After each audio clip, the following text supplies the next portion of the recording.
Hello दोस्तों, आप सभी को नवरात्रों की हार्दिक शुभकामनाएं। आइए नवरात्रि के पहले दिन की बात करते हैं।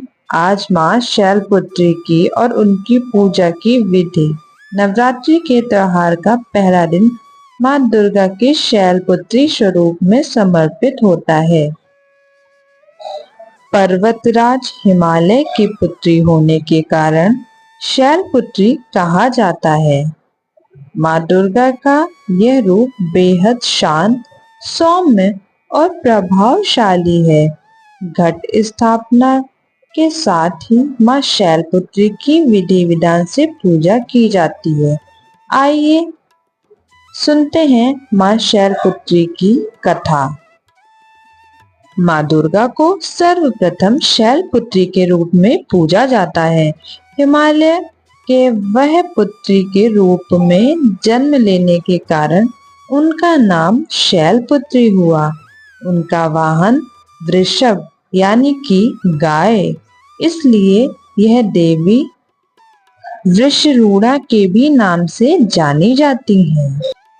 इन देवी के दाएं हाथ में त्रिशूल धारण करती हैं और बाएं हाथ में कमल। यह देवी प्रत्यंत दुर्गा का स्वरूप है। यही सती के नाम से भी जानी जाती हैं। उनकी एक मार्मिक कहानी है। एक बार जब प्रजापति ने यज्ञ किया तो उसमें सारे देवी देवताओं को निमंत्रण दिया, लेकिन भगवान शिव को और सती माता को नहीं बुलाया। लेकिन देवी अपने पिता के घर यज्ञ जाने के लिए परेशान हो उठी। वह शिव जी से कहने लगी कि हमें वहां चलना चाहिए, पर शिव जी ने कहा, उन्होंने सारे देवी देवताओं को निमंत्रण दिया मगर हमें नहीं दिया। लेकिन हमें नहीं, ऐसे में वहां जाना उचित नहीं है। लेकिन सती नहीं मानी और उनका इतना प्रबल आग्रह देखकर शिव जी ने उन्हें यज्ञ में जाने की अनुमति दे दी। जब सती अपने पिता दक्ष के घर पहुंची तो सिर्फ उनकी माँ ही उन्हें प्यार और स्नेह से स्वागत किया। उनकी बहनों की बातों में व्यंग और उपहास के भाव थे। भगवान शिव के प्रति ये इतना तिरस्कार का भाव यह था।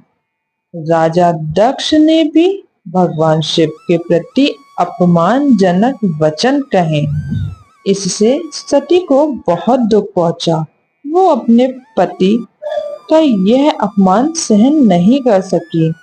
भगवान शिव के प्रति अपमानजनक वचन सुनकर उन्हें बहुत दुख पहुंचा और वह ये सब सहन ना कर सकी और वह वहां हो रहे यज्ञ में जाकर अपने आप को भस्म कर दिया।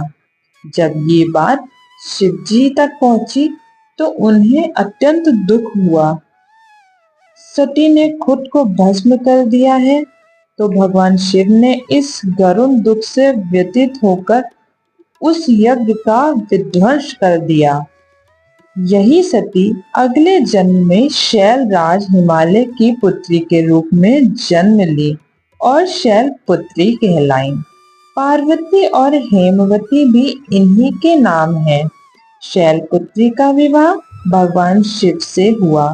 शैलपुत्री भगवान शिव की अर्धांगिनी बनी। इनका महत्व शक्ति अनंत है। नवरात्रि के पहले दिन आइए जाने कैसे करें माँ शैलपुत्री माता की नवरात्रि की पूजा और अर्चना। सभी नदियों, तीर्थों और दिशाओं का आवाहन किया जाता है। नवरात्रि के पहले दिन प्रातःकाल स्नान से निवृत्त हो जाएं। फिर माँ का ध्यान करते हुए कलश की स्थापना करें। कलश की स्थापना के बाद माँ शैलपुत्री के चित्र को स्थापित करें। माँ शैलपुत्री के पैरों में कुमकुम और अक्षत लगाएं। माँ शैलपुत्री का ध्यान करें और उनके मंत्रों का जाप करें। माँ शैलपुत्री सदैव सफेद रंग के पुष्प और उनकी आरती उतारकर उन्हें भोग भी लगाएं। माँ शैलपुत्री का मंत्र, या देवी सर्वभूतेषु माँ शैलपुत्री रूपेण संस्थिता नमस्तस्यै नमस्तस्यै नमस्तस्यै नमो नमः। पहले से लेकर आखिरी दिन तक नवरात्रि की पूजा में कपूर का इस्तेमाल बेहद शुभ माना गया है। कहते हैं कि माँ दुर्गा की पूजा में कपूर के इस्तेमाल से उनकी विशेष कृपा प्राप्त होती है। मान्यता है कि माँ शैलपुत्री को सफेद वस्तुएं प्रिय हैं, इसलिए नवरात्रि के पहले दिन माँ दुर्गा के शैलपुत्री स्वरूप को सदैव मिष्ठान का भोग लगाया जाता है। इसके साथ ही उन्हें श्वेत पुष्प अर्पित करना बेहद शुभ माना जाता है। तो यह थी माँ शैलपुत्री की कथा। आपको ये कथा और जानकारी कैसी लगी, कमेंट कर जरूर बताएं। साथ ही हमारे चैनल कार्टून स्टोरी बैंक को सब्सक्राइब करना ना भूलें। धन्यवाद।